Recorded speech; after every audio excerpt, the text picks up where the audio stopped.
Today's episode is brought to you by the Nuance Dragon Ambient Experience, or DAX for short. This is AI-powered ambient technology that helps physicians be more efficient and reduce clinical documentation burden. I think we'd all appreciate a little bit of reduction in burden. Yeah. Right?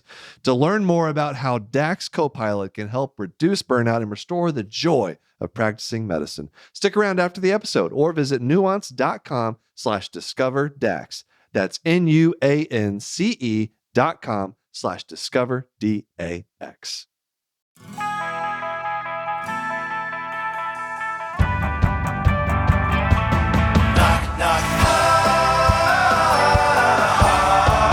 Knock, knock. Hi. Hello, everybody. Welcome to Knock Knock I with me, your host, Dr. Glockenflecken. Thank you for joining me today. This is the one-stop shop for all things eyeballs. You can shop at other places for eyeballs. If you're shopping for eyeballs, chances are you're looking for an ocularist. They're the ones that make the prosthetic eyes.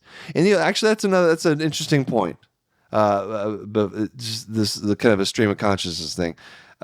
Which I'm prone to on this podcast. Prosthetic people think that a prosthetic eye is like a circle. It's like an eye, right? It's a sphere. You just put it in. No, it's not like that. So when you take out someone's eyeball, there's a variety of reasons. That could be its own podcast. Like why would you ever take out an eyeball?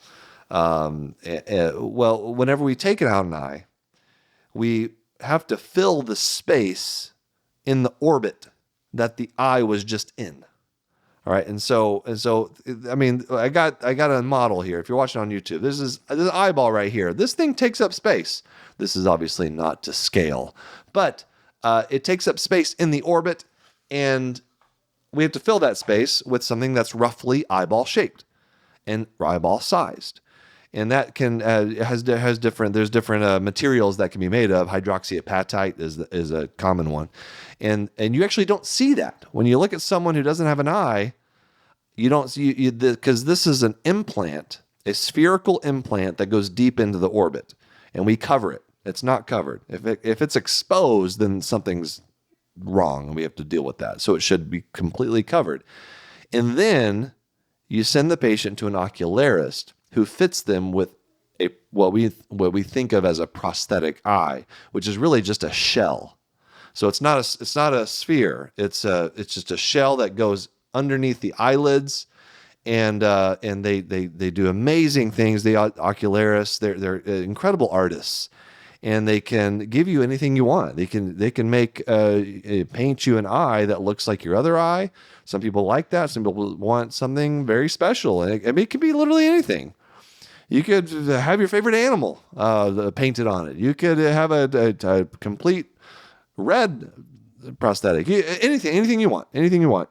If you find the right ocularist, they'll do it for you. You can have a bedazzled prosthetic eye. I've seen that too, like jewels and things that make it sparkly. It's really cool and really fun when people kind of get into it. And it's like, I've lost an eye, but look what I can do. It's a very personal thing to get a prosthetic. Reasons why you would have an eye removed, I guess I could just give you a couple reasons, is usually either you have a malignancy. Melanoma is a big one, retinoblastoma as a kid. And so, obviously you're doing it to save someone's life, but probably the more common reason why someone would have an eye removed is a result of trauma. And in the end, you're removing it because you have an eye that is blind and painful. And so people often will want the eye removed because it hurts. And by removing that eye, you take away the pain. And you can give them a prosthetic that, if they want, that it looks like the other eye, and so that's a wonderful thing to be able to do for someone. Now, I don't do that surgery.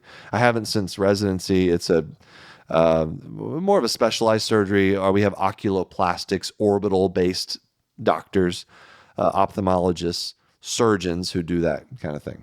They're like the general surgeons of ophthalmology, oculoplastics. It's funny because they call themselves like oculoplastics surgeons. Like they don't call themselves oculoplastics ophthalmologists. No, they are plastics surgeons, not ophthalmologists like the rest of us. So kind of a funny quirk to our field. So God, why was I even talking about that? I don't know. Oh, because you can shop for eyes somewhere else if you want. Oh, just stay here. You know, you don't have to have your eye removed. At least if you follow my advice, you won't have to have your eye removed. Okay. Wear your safety glasses, please. In fact, if you're listening to this or watching on YouTube, just put on some safety glasses just in case. I don't know what you're doing, but it doesn't hurt. And I know I'm saying that I don't have mine on right now, but that's do as I say, not as I do. Right. By the way, you can watch these on YouTube, our YouTube channel. At Glaucomfleckens, that's where you'll find Knock Knock Eye, Knock Knock Hi. All the podcast related things are on that YouTube channel. At the end of this episode, I will do some. I will address some YouTube comments. I got some great comments on a recent episode of Knock Knock Eye. How you can manage your child's myopia. I went through like using atropine and the latest. Research and thoughts and activities around myopia control. So you can go and look at that. So I went through the comments. I always go through the comments on these Knock Knock Eyes. I love it. I love reading what you guys are putting out there. I love, I get ideas from you. I get guest ideas from you. So please keep that up. I do look at those. I might not interact with them, with the comments, but I interact. I address them here when I record these episodes. So anyway, at the end of the episode, we're going to get to that.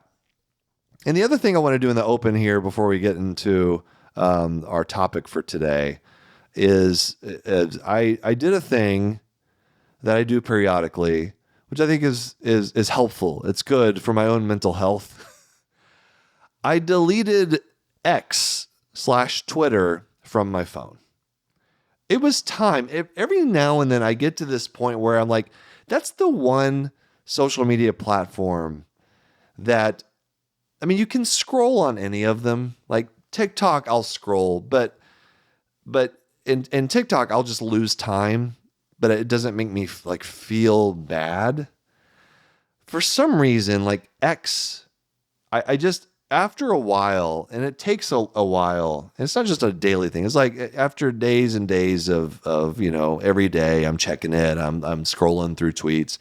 I don't know. I just like start to just feel like have this feeling like I'm wasting my life. That like there's like what am I doing with my one precious life time on earth? My wife didn't save my life for me to do this. It's not like I get into, sometimes it's because I get into arguments and I'm just fed up with it and I delete it off my phone in anger, but it wasn't like that this time. And it usually isn't. I just like get tired of it. But I just out of habit, I just keep checking it. And like for no reason, I'm not seeing anything that's worthwhile, that's going to change my life in any significant way. I'm just like wasting time. And so I started sometimes, and when that feeling just starts to get a little overwhelming, like I'm feeling it more frequently, then I was like, okay, I got like cold turkey. Just stop it. I get it off my phone. And so I haven't been on Twitter for a few days now. And the thing is, I feel better. Now, what you might be thinking, okay, well, great, you feel better. Why would you ever go back to it? I don't know. Because I'm just, it's hard for me to quit that platform because that's how I started on social media. That's where Glaucomflecken first started. So I have a lot of followers there who are interested in the things I have to say, my jokes, my videos, whatever. And so I'm definitely not on that platform like I used to be, but I'm still there. And I will go back to it eventually. Sometimes I take like a couple weeks, sometimes it's a month. Where I'll just very rarely, if ever, be on it. So if you're used to seeing me, you don't see me for a while, that's why. I got fed up with myself more than anything else. I was like, I gotta stop this. I gotta be more productive. I gotta like use my brain for other things. And I do. I feel better. So anyway, I encourage you all to do the same thing with whatever platform it is that makes you feel that way, because social media, like it can make you feel bad. Even if no one's like being mean to you, it's just seeing people argue and fight and be mean to each other. And there's much more of that content than like fun, uplifting content. Maybe it's just what the algorithm has decided that I like because I am a curmudgeonly, almost 40-year-old. Maybe that's the problem. Maybe it's me, but I don't know. It just, it helps. I feel better. So anyway, we'll see how long that goes. So big news in my life. All right. So what we're going to do, we're about to take a break here, but I'll just tease our topic, my call week. Today is a great day, you guys. A great day, because I am done with call for a whole week. I mean, no, after a whole week. I'm done for like 3 months. I have I have one call left in November. So I just finished my second of 3 weeks of the year. I definitely feel bad for me. It's a hard life. But nothing can bring me down. I don't care. You can scoff at me. You can roll your eyes. You can turn off this podcast, because you don't want to hear me complain or talk about how infrequent my call is, but nothing can bring me down because it's a great day. I am done with call. All right, let's take a break. I'll come back and tell you all about it. All right, we are back, and the topic of this episode is just, what did I do on call?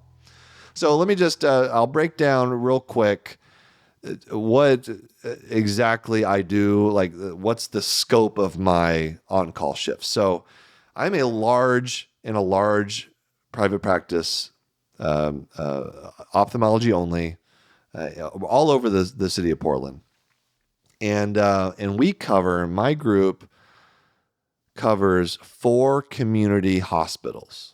Now, they're community hospitals, and I was very particular about the types of practices I looked at when I was graduating residency and looking for jobs. I was like, I don't want a level 1 trauma center. I do not want that. I can do trauma. I can do open globes. I can suture up your lacerated eyeball, but it's not my favorite thing to do. I don't really like the big. Some people love the big traumas. It's a puzzle. It's a very challenging thing, and you can really make a patient's life by saving an eye. But I don't know. I just don't like it. They happen in weird hours. Most ophthalmologists don't like to work at nighttime. I'm one of them. And so anyway, so I was looking at practices that did not have call for a level 1 trauma center. This was one of them. So we cover 4 community hospitals. Now, a couple of them are big hospitals. And so they get a lot of action sometimes, but all the big trauma goes to a couple of other hospitals that I don't cover.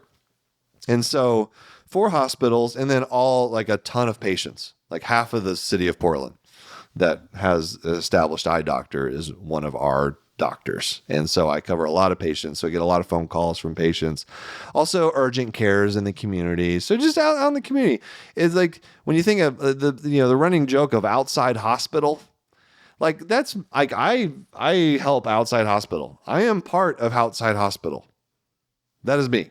So the ivory tower, when they get the patients from outside hospital, like I am included in that catch-all term of outside hospital.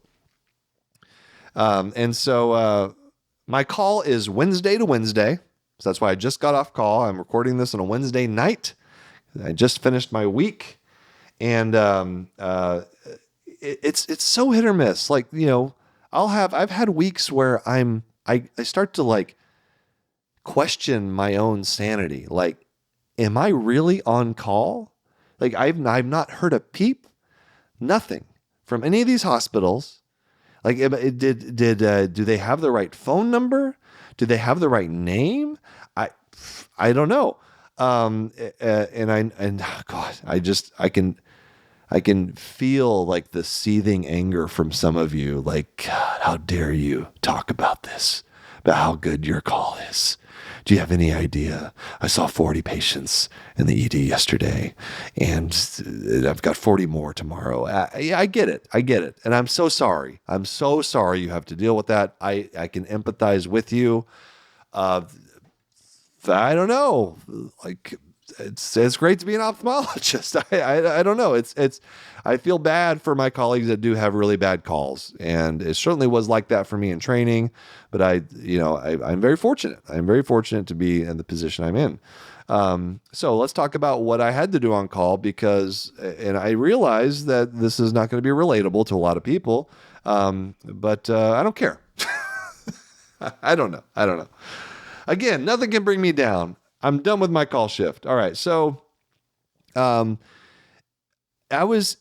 started my week. It was like one of those weeks where I just don't hear a peep, nothing. And I was like, what's going on? This is unusual, because Wednesday night, Thursday night, Friday night, nothing. In fact, and I'll tell you this, I took my family to see the Foo Fighters. I was on call we went to Providence Park in Portland, big stadium, where the soccer team plays. And I was like, every 5 minutes I would check my phone. So it wasn't like the greatest concert going experience, but it was still fun. The whole family went, wife, kids, had a great time. And I was a little bit on edge the whole time. I was like, okay, my phone was literally in my hand the whole night, just in case I couldn't hear it go off. I could see it and feel it vibrate. And nothing. I was shocked. I was like, I cannot believe I'm going to get through this concert without getting paged. In fact, I was contemplating whether or not I should try to get one of my partners to cover 4 hours of call, so I didn't have to worry about this. And I'm glad I didn't do that. If I had been paged, obviously, if there was an emergency, I would have left. We had a plan for me to leave in case something came up. And so, I wasn't skirting my responsibilities. I was on call. I was ready. I was just also listening to Everlong and Dave Grohl growling and yelling and screaming into a microphone for 2.5 hours. It was a great concert, by the way. You should go. You should go if you have a chance to see the Foo Fighters. This is my first time seeing them. Fantastic show. So nothing Friday night, nothing Saturday night, nothing Sunday. And I was like, whoa, I can't believe this. I maybe had a couple patient phone calls, but that was it. Nothing. I didn't have to alter my plans at all, do anything differently. I was just going about my weekend. And I thought I was home free, everyone. I thought this is the type of call people dream about. But then Monday hit. Oh, Monday. It's sneaky. Monday can be the worst day of the week. I don't know what it is. I think it's because people, especially in the summer, people don't want to address the thing happening with their body because they want to just enjoy their weekend. And then Monday rolls around and they're like, oh God, I guess I better take care of this, the fact that I can't see light out of my eye. Or, wow, I've been having flashes of light for a few days now. It's Monday. Yeah, I don't really want to go to work tomorrow. Let's just go to the ER.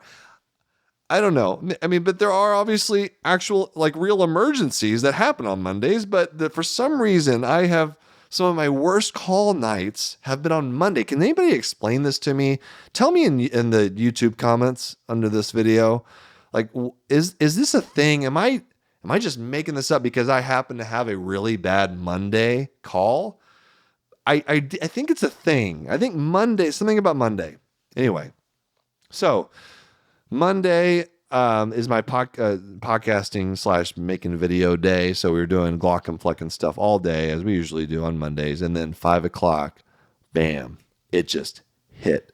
I had a consult from every one of those 4 hospitals that I cover all within about an hour and a half.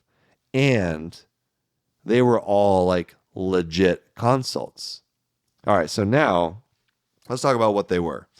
So the first one I got was a call about a sudden vision loss.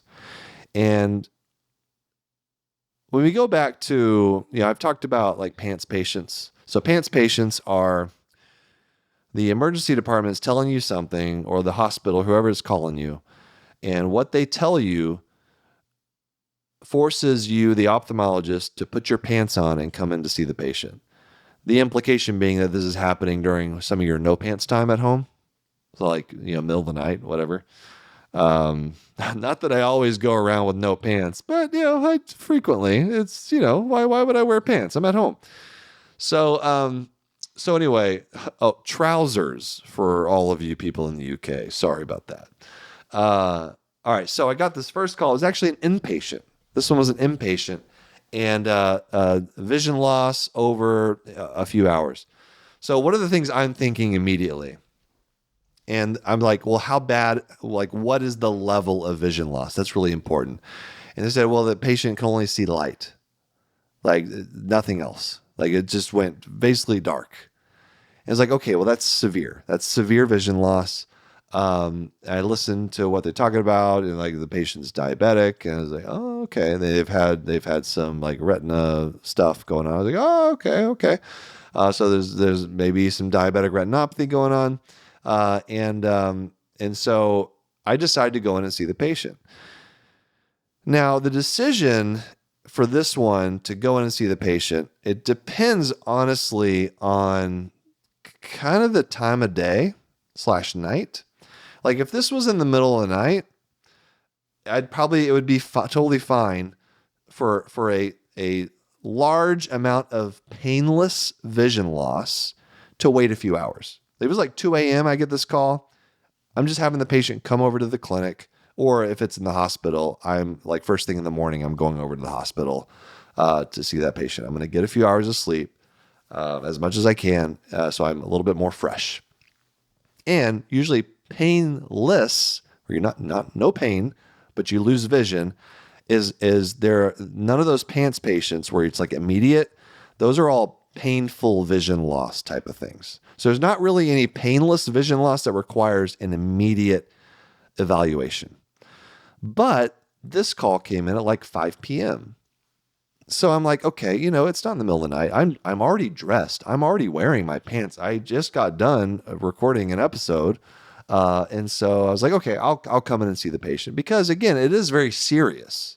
This is like probably within a few hours, be a good idea within 6-7 hours. Certainly.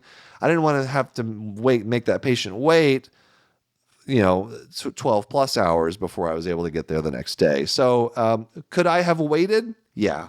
But I decided, let's just go ahead and go see that patient. So I was going to see a patient. As I was driving to that hospital to see that inpatient, I got another call from another hospital.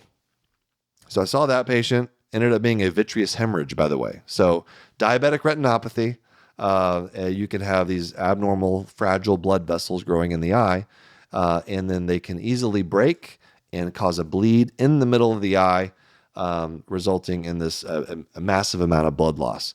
But the good news is it was just a vitreous hemorrhage. A big bleed like that in the back of the eye, in the vitreous, will eventually resolve. If it doesn't, surgery can be done to remove it. And so I think the patient will end up doing okay. All right, so I finished up that one. Go see the next patient at the next hospital, which was someone that got a bug bite on their eyelid, and then 2 days later ended up with a massive amount of what we call preseptal cellulitis. Preseptal cellulitis. So there's a pants patient possibility with this type of problem. And that's if the cellulitis, the skin and soft tissue infection present in the eyelid, if it gets into the postseptal area, the orbit, if it gets behind the eye, behind the orbital septum. So there's an orbital septum. This is fibrous tissue that separates the orbit from all the anterior structures. Now, if you're going to get an eyelid infection, you really want it to stay in front of that septum, in the very front eyelid, because if it starts getting behind the eye, that can cause damage to the optic nerve, that can cause damage to your retina, it can cause permanent vision loss. That is a PANTS patient. Orbital cellulitis is a PANTS patient. The way you know that is if the patient's losing vision, if the eye is like being pushed forward, there's proptosis, if the eye pressure is high, if there's lack of movement of the eye, those are all what we call orbital signs. And it's possible that there could be an orbital cellulitis. You get a CT scan because your suspicion is rather high if the patient has all these things. And then you can see inflammation gathering behind the eye. Sometimes there's an abscess back there. Sometimes it's adjacent to the sinuses because they have a sinus infection too that somehow broke through the orbital wall into the orbit and caused this massive infection behind the eye. That's a big problem that requires admission, IV antibiotics. Fortunately, that was not the case with this patient. It was a preseptal cellulitis. But again, this is something that I get a call. It's like, oh, there's massive eyelid swelling, redness. The patient's in a lot of pain. I can't open the eye. That was the report I got. The eye cannot be opened. Now, this is something I talk about with emergency department audiences. It can be very hard to open a swollen eyelid. But the eyelid, it has to get open. In order to properly evaluate this patient, I have to see the eye, one way or the other. And so we have special little retractors that we can open the eyelid up to see, and it's not very comfortable for the patient. We do the best we can, make it as quick of an exam as possible. But I was able to open up the eyelid once I got there, get a real rough estimate of the patient's vision. I was able to check a pupil response and see some movement of the eye. I was able to convince myself, based on the clinical exam, that there was no orbital involvement, that all of this was in front of the septum, preseptal cellulitis, which does not require admission, does not require IV antibiotics. Just send them out oral, have them follow up in 24 to 48 hours with us, because we got to follow those patients very closely, because a preseptal cellulitis can progress to an orbital cellulitis. But if they get treatment expeditiously with oral antibiotics, strong ones too, like Augmentin, something like that, Bactrim, sometimes you get it in MRSA coverage, then they're probably going to be good. So anyway, CT scan looked great. But I went to see that patient just because, I recognized it's hard for people who do not see these types of eyes all the time to get the eyelid open. I have special tools I can use to open the eye. And so I was like, okay, I'll come see the patient. You're in luck. I'm already out and about. And it was 6:30 in the evening. Let's go. I'll come in and see the patient. That was patient number 2 of the night. And I did get recognized by some of the emergency department staff. If you're listening, hello. That was nice to meet all of you. Let's take a break, one more break, and we'll come back. I'll tell you about the 2 other patients I saw that night. All right, we are back and recounting my rather horrific Monday night. And it honestly, in the moment, it doesn't feel too bad. It actually is kind of nice to come in to see these patients, because often they're very scared. They're in the hospital for an eye problem, and they think they're going blind. Sometimes they are going blind. But it's one of those situations where, as an ophthalmologist, it does feel really good to be there for these patients in this moment where they're very scared. And so it's comforting to the patient, and it makes one of those things where like, this is kind of why I got into medicine, one of those feelings like I really feel like I'm helping someone. Not that I don't in other parts of my job, but you can't get the idea of what I'm saying. In a critical moment in this person's life, they're scared, they're in the hospital, I'm coming to help them. It's just at a basic level, like what you got into medicine for. Now, the reason I don't like it as much, and where I'm talking about how it was a terrific call night, is because I got to work in the morning. So it's like you're tired, right? You've been doing stuff all day. You're tired. It's getting late, and you got a full clinic the next day, and you just kind of It's more about the anticipation of what the next 12 hours are going to be like for you. That's really, I think, where the pain of it all comes from. It's not so much the patient care. I actually kind of like that part about being on call. So I finished up that second patient with preseptal cellulitis. On to the next page. I was like, said goodbye to this patient. I was like, here, we'll see you. Here's your appointment tomorrow. We'll see you. I was walking out of the exam room and I get paged by the third hospital of the night for a patient with painful vision loss. The eye hurts and there's been a lot of vision loss. The patient can only see count fingers. I had to do the count finger test. So I was like, well, you're in luck. I'm already out and I'm actually 10 minutes away from your hospital. I'm just going to come in and see the patient. It's so great too, because like at least half the time they're kind of surprised. Like, you will? Really? You're going to do that for us? It's like we have set the bar so low for ourselves in terms of our ability to help our fellow physicians and healthcare professionals that any kind of help I can give in person is just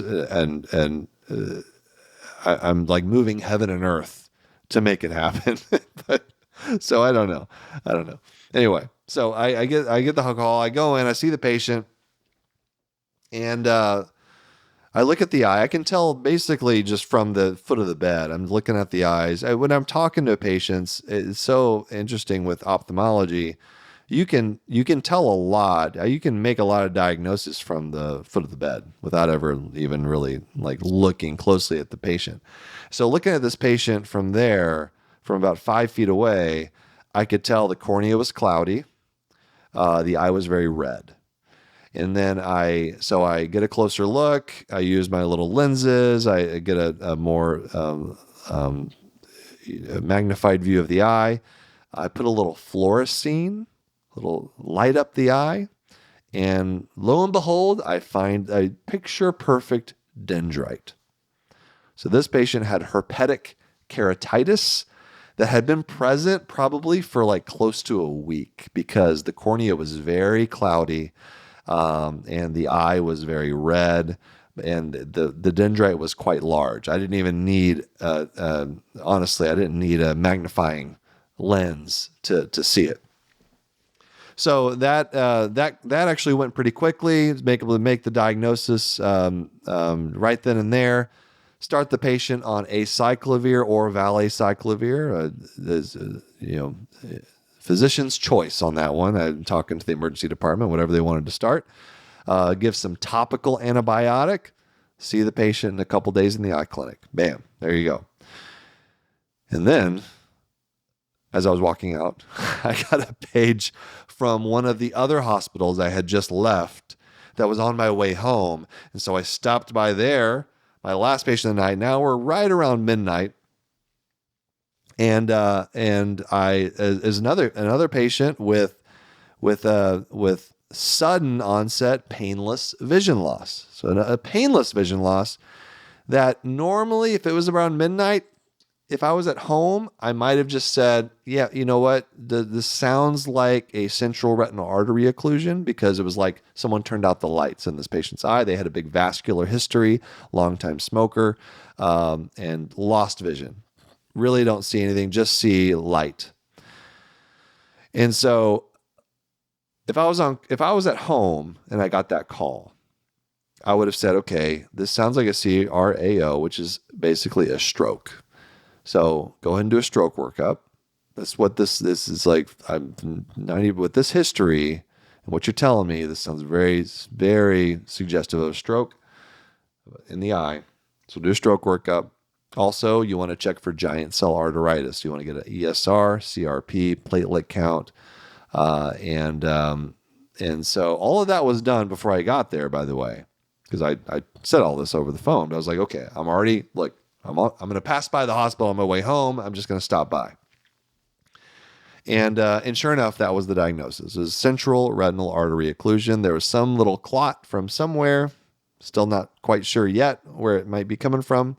And it went to the eye, unfortunately, and took out a large portion of this patient's vision. So, and then that was a lot of, that's a diagnosis that you make, and then it's a difficult conversation because this patient lost their vision and they are not going to get it back.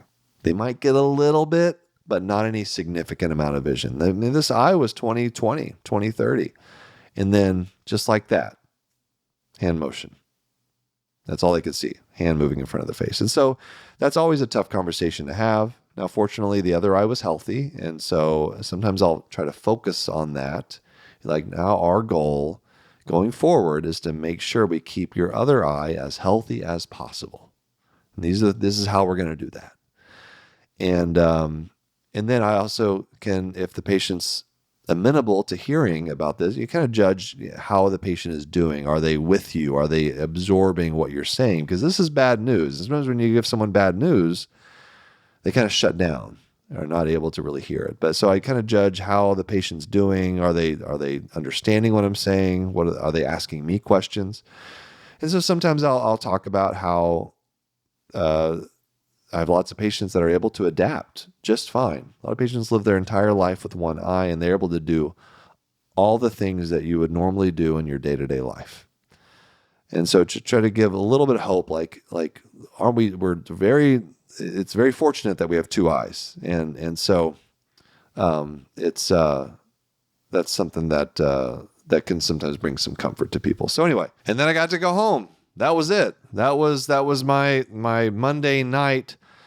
Finished up around 1 a.m. Was back in bed, and then 8 a.m. clinic the next day. I guess I didn't also mention all the equipment. This was the saving grace for that Monday night, is that every hospital I went to had a working tono pen. You don't know what the odds of that happening. It really is. So a tono pen, for those of you who don't know, it looks like a pen. You tap on the surface of the eye under anesthetic, and it measures the eye pressure. And every place that I needed a tono pen had one. I had to do a little calibration, but I got them to work. They all worked. That is very unusual. It's like a 1 in a million type of thing. Like, that's like a lottery ticket, honestly. I could probably write that up and publish it in the New England Journal. It's notable. It really is. But most of the time, I had my own little backpack. I looked like a sixth grader going to first day of school, going with my backpack on and all my drops in it and my lenses and my whatever else I have, Q-tips.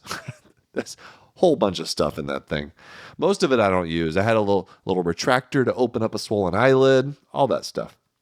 So I was ready to be done at the end of that night, and unfortunately, Tuesday night was uneventful, which is good because I operate Wednesday morning. And so if there's going to be one night that's really busy, I want it to be Monday night or one of the other nights, because Wednesday morning I'm operating. I'd like to get some good sleep. So that was my call shift. And I'm sorry, you guys. We're like getting kind of long now in this podcast. I didn't have time to do the YouTube comments. I tell you what, maybe I could do one. Let's do one. So this is on the video or the episode that I did a couple weeks ago. How can you manage your child's myopia? And so a lot of good comments here. And one comment said, talking about guide dogs reminded me of Molly Burke. She's a blind YouTuber with a guide dog. I think it would be cool to have her on as a guest. Yes, I looked her up. She is incredible. I don't know why I didn't know. I don't know a lot about a lot of people, but thank you so much. That's at Gary J. Cat for turning me on to Molly Burke. I had actually seen her. I didn't know her name. I had seen her content before, but now I put a face to the name, and I am going to. We've already reached out. Like it's. I hope it's in the works. I hope that Molly is willing to come in and talk to us, because I want to talk to her about guide dogs. I want to talk about retinitis pigmentosa, which is the disease that she has. I want to, the guide dog thing. There's a lot of things, a lot of interesting things. I got, well, it's a story for another day, but I got in trouble for petting a guide dog back when I didn't even know like what a guide dog. It's a learning experience. I was a med student. I didn't know. It's like, oh, cute puppy, pet it. No, and then I got yelled at for petting the guide dog because they're working. They're not there to be petted. It's so hard not to pet. But you don't pet a guide dog without at least asking first. If they're working in a work environment, like, yeah, you just leave the puppy alone. You can admire from a distance how cute the puppy is. But anyway, so we could do lots of education about guide dogs, and also just the training that they go through, which is just phenomenal training. You got to be very good, like top of your class in your guide dog class. Like, it takes a lot for a guide dog to be to graduate and get matched up with a pet owner. Okay, so a lot of good other comments. Let's see if anything else I can do real quick. People talking about this was the episode where I talked a bit about albinism, and so people are talking about different people who had who have albinism. Edgar Winter, Johnny Winter, they're blues musicians who are both, they're brothers, and I think Johnny Winter passed away, but they both had albino, and they're blues musicians. I got to check those out. Check those musicians out. People talking about their own experience with myopia. I appreciate that. And we'll do some more... We'll do some more comments next time. I ran out of time. I talked too much about call, which is ironic because, and typically there's not a lot to talk about when an ophthalmologist discusses call, but here we are. Let's see. At JDE Michoacan says, I think I'm probably mispronouncing that terribly. Hey, Dr. Glockenflecken, I've heard that it's dangerous to wear sunglasses while driving. What's your take on this? Fact or myth? Myth. I mean, yeah, if they're really dark sunglasses and it's nighttime, well, why are you wearing sunglasses at night? Don't do that. If you need tinted glasses because of glare, that's different from sunglasses. No, sunglasses are fine. Wear them. I mean, you can be your own judge of how well you can see when you're driving. And if you're having trouble seeing with sunglasses while you're driving, like during the daytime, then either you don't need the sunglasses because it's not that bright out, or you have eye problems and you need to go see an eye doctor. So no, that's a myth. It's not dangerous to wear sunglasses while driving. I do it all the time. I feel weird not driving without sunglasses. I love sunglasses. They're amazing. All right, we'll end it there. Thank you guys for your comments. I'm going to do more comments next time, I promise. I didn't get to a whole lot this time. That's okay. Thank you so much for listening and for just giving me your feedback. I love the guest suggestions, topic suggestions. Those are all wonderful things. I haven't forgotten about doing a comparative anatomy of like other animals. Like that's on my list. I know I think I said I would do that like this time. I think the last episode I said I would do that. This episode, you can't always believe everything I say. You can believe me when I say stuff about eyeballs, but like when it comes to like what I'm going to talk about next week, I don't remember what I say. I'm barely writing notes for this. I'm just kind of talking here. So it's going to happen at some point. It may not be next week, but don't worry, it's on my list. I am your host, Will Flannery, also known as Dr. Glockenflecken. Thanks to my producers, Aaron Corney, Rob Goldman, and Shanti Brick. Editor and engineers, Jason Portizo. Our wonderful theme music is by Omer Benzvi. Knock Knock High is a human content production. We'll see you next time, everyone.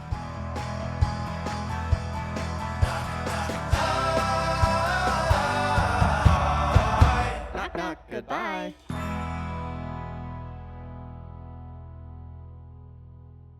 Thanks for watching the episode. You can find more on that playlist over there. If you prefer to listen, or you just had your eyes dilated, you can binge full episodes wherever you get your podcasts. Or join the party over on Patreon, where you get early access episodes, hang out with us, get lots of exclusive bonus content. Help you subscribe, leave a comment below. Let us know what you think.